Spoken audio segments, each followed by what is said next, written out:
Nagpabilin sa ospital sa Lapu-Lapu City katong bag-ong na tawo nga baby girl nga giabandonar sa iyang inahan sa barangay Paho. Adunay report si Nico Sereno. Yes lang, gisud sa usa ka sako ug giabaatan pa ang naong nining baby girl nga nakit-an niadtong Sabado sa hapon sa Lapu-Lapu City. Taro nga dun. Sa bakante nga yuta sa Sangi, Barangay Paho, usa ka tricycle driver nga padung mutubag sa sugo sa lawas ang nakabantay sa bata mga alauna sa hapon ni adtong Sabado. Nakuryoso kini human makadungog sa hilak sa bata. Gisud sa gamayng sako o giaksyonan pa pagbaat ang naong. Na-report kini ngadto sa barangay kundiin ang kapitana mismo ang nangunay pag-atiman sa bata aron madala sa ospital. Pag aksyon niya gubo sa iyang burol, nakadungog siya na bata nga nitingog. Niya naglibog siya nga asam to dapitan bata. Nibalhin na sad siya sa lain nga lugar, ni aksyon siya subo na say bata. Ang iyang gibuhat, nagkuha siya kahoy. Iyang gipang dukdok.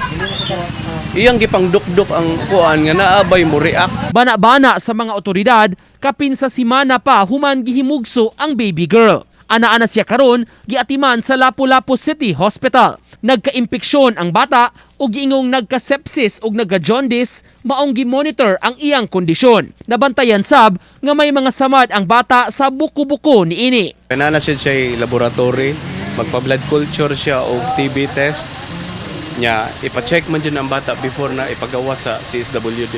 Dire ko gahapon sa hospital, nag-sepsis dyan ang bata. Pero so far, okay naman yung kondisyon. Pero maulagi na sa akong gisulting sa permero, tibok adlaw din siya nga sigig katulog. Kaganiha gisusi usab sa labaw sa City Social Welfare Office ang bata, subay sab sa mando sa mayor. Mato di Junard Abalos, sa higayon nga ma-discharge na ang bata, ibalhin kini sa pribadong pasilidad aron maatiman kini. Sa custody sa bata, ato na nang i-process karon sir, o may tabo ninyo namatay ka tie up nga kaning malag facility, no? Dang mag-ilahang mag-ilaha, they cater to mga foundlings. But ganiha we were discussing, basta bunyagan sa nato daan, o sa nato i-refer. Padayon karon ang investigasyon ug pagpangita kung kinsa ang inahan nga nagbilin sa bata. Lakip sa gitan-aw kung may CCTV ba sa palibot. Ingon man ang pagpasusi kung may mga talianak ba nga mga babae, depende sa records sa sentro. Nakablatter na atong gibuhat karon, no? Atong sabayon tanang records sa kanang atong barangay, no? Kanang mga nagprenatal nga mga buntis, no? Tanang mga nagprenatal atong i-check ang records, we'll go back to it. Tao na to kinsa ni mga nanganak ani mga buwan na, then we will go to them.